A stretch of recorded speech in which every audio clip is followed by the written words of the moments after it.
నటుడు జగపతి బాబు తన జీవితంలో జరిగిన ప్రతి విషయం షేర్ చేస్తారు. ఆయన కుండ బద్దలు కొట్టినట్లు మాట్లాడతారు. ఒకప్పుడు ఆర్థికంగా కుంగిపోయిన జగపతి బాబు ఇంటిని కూడా అమ్ముకున్నాడు. జగపతి బాబు ఆర్థికంగా ఉన్నతమైన ఫ్యామిలీలో పుట్టారు. ఆయన తండ్రి విబి రాజేంద్ర ప్రసాద్ దర్శక నిర్మాత. పలు బ్లాక్ బస్టర్ తెలుగు చిత్రాలు నిర్మించారు. కొడుకును హీరోగా చేశాడు. కెరీర్ బిగినింగ్ లో మెల్లగా నిలదొక్కున్నాడు జగపతి బాబు. ఫ్యామిలీ చిత్రాల హీరోగా సెటిల్ అయ్యాడు.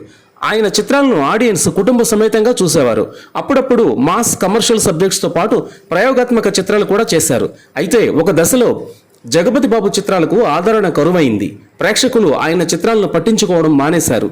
దానికి తోడు ఆర్థిక సమస్యలు తలెత్తాయి. డబ్బు కోసం తన వద్దకు వచ్చిన ప్రతి సినిమా చేశాడు. దాంతో మార్కెట్ మరింత దెబ్బతింది.